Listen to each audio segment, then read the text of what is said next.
अस्सलाम वालेकुम दोस्तों, आज हम सॉल्व कर रहे हैं न्यूमेरिकल क्वेश्चंस ऑफ यूनिट 4। दोस्तों, पिछले लेक्चर में हमने क्वेश्चन नंबर 1 से लेकर 3 तक सॉल्व किए थे। आज के लेक्चर में हम numerical question from 4 to 6 solve करेंगे। तो सबसे पहले मैं सॉल्व करता हूँ न्यूमेरिकल क्वेश्चन नंबर 4 को। Question number 4 says that 2 kids are fitting 300 Newton and 350 Newton are sitting at the ends of 6-meter long seesaw. The seesaw is pivoted at its center. Where would a third kid sit so that the seesaw is in equilibrium in the horizontal position? The weight of the third kid is 250 Newton. Ignore the weight of seesaw. ये कहता है कि एक सीसा है जिसकी length 6 metre है और इस सीसा के एंड्स पे 2 बच्चे बैठे हुए हैं। एक का वेट 300 न्यूटन है और दूसरे का वेट 350 न्यूटन है और इस सीसा का पाइवोट पॉइंट उसका सेंटर है। तो ये कहता है कि तीसरा किड यानी तीसरा बच्चा कहाँ पे बैठे ताकि ये सीसा हॉरिजॉन्टल पोजीशन में इक्विलिब्रियम में आ जाए। देखो यहाँ पे आपको नज़र आ रहा है, ये एक सीसा है, इसकी लेंथ 6 मीटर है। इसकी एंड्स पे एक ये बच्चा बैठा हुआ है और एक ये बैठा हुआ है। ये पहला बच्चा जो है यानी जिसकी वेट W1 है उसकी वेट 300 न्यूटन है और इसके वेट 350 न्यूटन है। तो चूंकि वेट डिफरेंट है तो ये सीसा इक्विलिब्रियम में नहीं है। तो हमसे कहता है कि एक तीसरा बच्चा किस पॉइंट पे हम बिठाएं ताकि ये सीसा इक्विलिब्रियम में हो और थर्ड बच्चे का जो वेट है वो 250 न्यूटन है। तो दोस्तों यहाँ पे अगर हम देखें, ये सीसा है, ये पहला बच्चा है जिसका वेट 300 न्यूटन है और ये दूसरा बच्चा है जिसका वेट 350 न्यूटन है और इस सीसा की लेंथ 6 मीटर है। तो मतलब यह है कि यहाँ से लेकर इस बच्चे तक डिस्टेंस यानी मोमेंट आर्म जिसको मैं रिप्रेजेंट कर रहा हूँ R2 से वो 3 मीटर है और इस सीसा से इस बच्चे तक का डिस्टेंस R1 से मैं रिप्रेजेंट कर रहा हूँ वो भी 3 मीटर है। तो 3 metre plus 3 metre is equal to 6 metre. इस सीसा का लेंथ 6 मीटर है। तो चूंकि वेट डिफरेंट है तो यहाँ पे टार्क ज़्यादा है, यहाँ पे टार्क कम है, तो हमने यहाँ पे एक तीसरे बच्चे को बिठाना है। तो वो किस पॉइंट पे हम बिठाए कि ये इक्विलिब्रियम में हो जाए। तो यहाँ पे मैं सपोज करता हूँ कि इस बच्चे को मैं यहाँ पे बिठा देता हूँ। इस पॉइंट से लेकर यहाँ तक डिस्टेंस जो है उसको मैं x कंसीडर कर रहा हूँ या इसको मैं रिप्रेजेंट कर रहा हूँ बाई R3। तो हमने इस डिस्टेंस को फाइंड आउट करना है। तो सबसे पहले मैं लिखता हूँ गिवन डेटा और हमसे जो रिक्वायर्ड है। गिवन डेटा में हमें दिया गया है weight of first kid W1 which is equal to 300 newton और weight of second kid W2 is equal to 350 newton और weight of third kid W3 is equal to 250 newton और length of seesaw जो है वो 6 metre है। तो यहाँ पे मैं बता देता हूँ कि R1 यानी सेंटर से फर्स्ट बच्चे तक डिस्टेंस जो है वो इक्वल है 3 मीटर और R2 is equal to 3 metre यानी यहाँ से लेकर दूसरे बच्चे तक यानी W2 तक जो डिस्टेंस है वो R2 है वो भी 3 मीटर है। तो हमने R3 को फाइंड आउट करना है या X को फाइंड आउट करना है। तो इसको फाइंड आउट करने के लिए हम यूज़ करते हैं प्रिंसिपल ऑफ मोमेंट को, जिसके मुताबिक the left side torque should be equal to the right side torque या हम कहते हैं कि the clockwise torque should be equal to anti clockwise torque.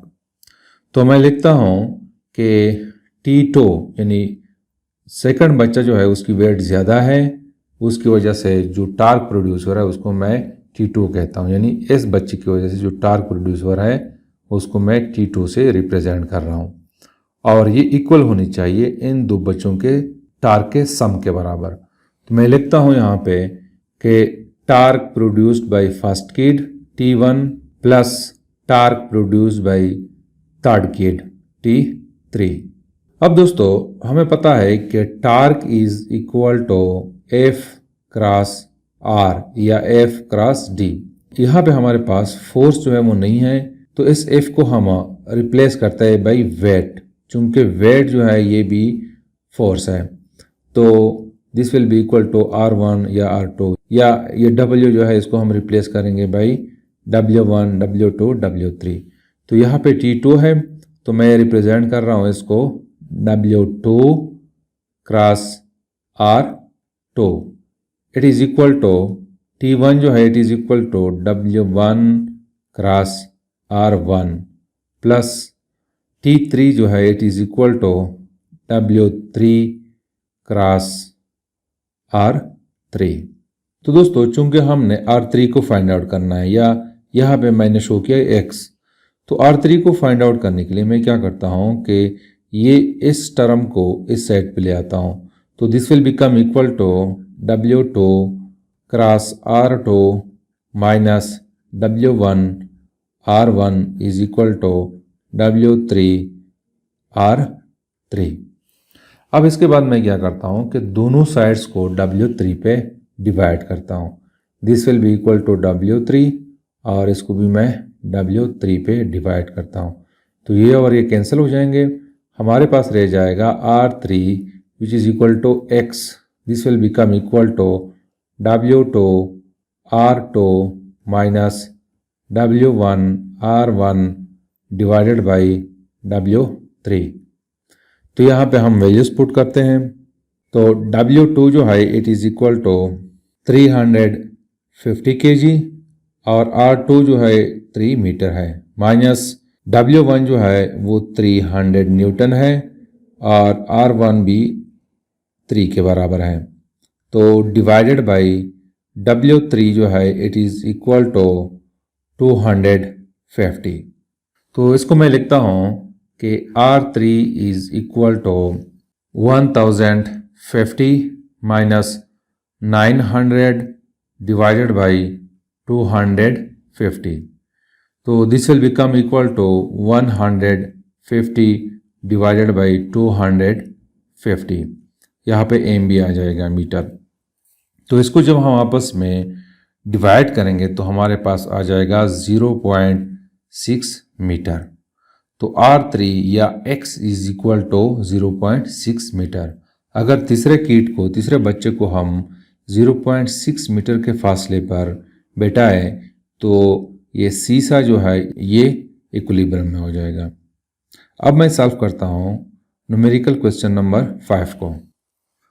Question number 5 says that two children push on opposite sides of a door during play. Both push horizontally and perpendicularly to the door. One child pushes with the force of 20 Newton at a distance of 0.6 meter from the hangs, and second child pushes at a distance of 0.50 meter. What force must the second child exert to keep the door from moving? Assume friction is negligible.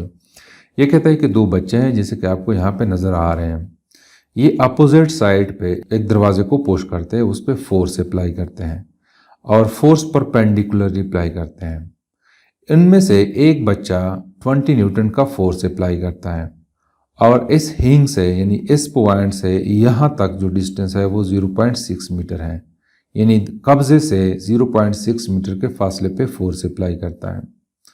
और दूसरा बच्चा यानी ये जो force apply करता है वो 0.50 metre के फासले पर अप्लाई करता है। कितना फोर्स अप्लाई करता है उसको हमने फाइंड आउट करना है। तो इस फोर्स को फाइंड आउट करने के लिए सबसे पहले मैं लिखता हूँ गिवन डेटा और हमसे जो रिक्वायर्ड है।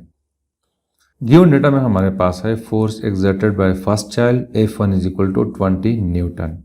मोमेंट आर्म ऑफ F1 यानी जहाँ पे F1 अप्लाई किया जाता है वह उस मोमेंट आर्म को हम D1 कहते हैं which is equal to 0.6 metre, और moment arm of second force जो है वो D2 है which is equal to 0.5 metre. तो हमने force applied by second child को फाइंड आउट करना है, यानी कि हमने F2 को फाइंड आउट करना है।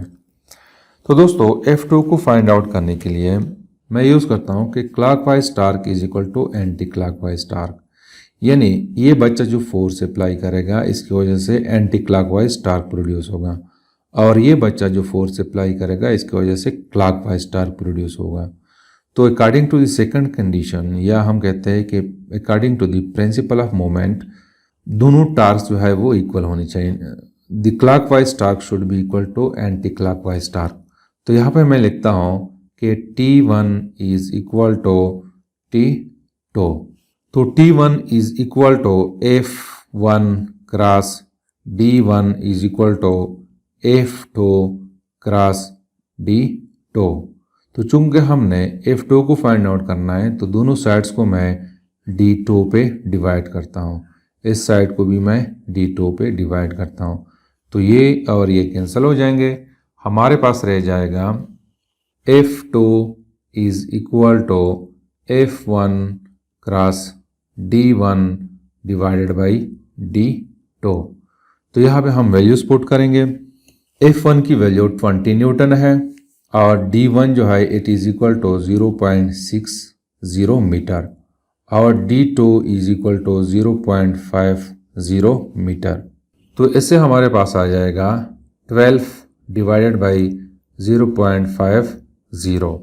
इसको जब हम आपस में डिवाइड करेंगे तो F2 will be equal to 24 newton, यानी F2 की वैल्यू 24 न्यूटन है। अब मैं सॉल्व करता हूँ न्यूमेरिकल क्वेश्चन नंबर 6 को। Question number 6 says that a construction crane lift building material of mass 1500 kg by moving its crane arm. Calculate moment of force when moment arm is 20 meter. After lifting the crane arm, which reduces moment arm to 20 meter, calculate the moment. ये कहता है कि एक crane है जो building material को उठाता है, जैसे कि आपको यहाँ पे नजर आ रहा है। तो ये क्रेन 50 kg का मास उठा लेता है with the help of crane arm. यहाँ पे ये जो आपको नजर आ रहा है ये क्रेन आर्म है। इस क्रेन आर्म की लेंथ कम हो सकती है और ज्यादा भी हो सकती है। तो हमें कहता है कि जब इस क्रेन आर्म की लेंथ 20 मीटर हो तो टार्क फाइंड आउट करें। और दूसरा हमें कहता है कि जब इस क्रेन आर्म 20 मीटर हो तो तब भी आपने टार्क को फाइंड आउट करना है, यानी टार्क 1 और टार्क 2 को हमने फाइंड आउट करना है। तो सबसे पहले मैं लिखता हूं गिवन डेटा और हमसे जो रिक्वायर्ड है। गिवन डेटा में हमें दिया गया है mass which is equal to 1500 kg, moment arm D1 is equal to 20 metre and moment arm D2 is equal to 12 metre. तो हमने टार्क 1 को फाइंड आउट करना है जब मोमेंट आर्म 20 मीटर हो, और उस वक्त टार्क फाइंड आउट करना है T2 जब मोमेंट आर्म 12 मीटर हो। तो दोस्तों इसको फाइंड आउट करने के लिए हम यूज करते हैं equation of torque which is equal to T1 is equal to F1 cross D1। दोस्तों यहाँ पे F जो है it is equal to mg। तो मैं लिखता हूँ कि mg क्रॉस D1। m हमें दिया गया है वो इक्वल है 1500 kg और g की वैल्यू हमें पता है कि it is equal to 9.8 metre per second square और D1 is equal to 20 metre. इसको जो हम आपस में मल्टीप्लाई करेंगे तो हमारे पास आंसर आ जाएगा 2,94,000 न्यूटन मीटर। तो ये हमारे पास T1 की वैल्यू है। अब मैं फाइंड आउट करता हूँ T2 को। तो T2 is equal to F2 cross D2। F2 जो है it is equal to mg cross D2। m जो है it is equal to 1500 kg और g की value 9.8 metre per second square है, D2 की वैल्यू 12 मीटर है। इसको जब हम आपस में मल्टीप्लाई करेंगे तो हमारे पास आंसर आ जाएगा 1,76,400 न्यूटन मीटर। तो ये T2 की वैल्यू है। तो this is something about the numerical question from 4 to 6। Thank you.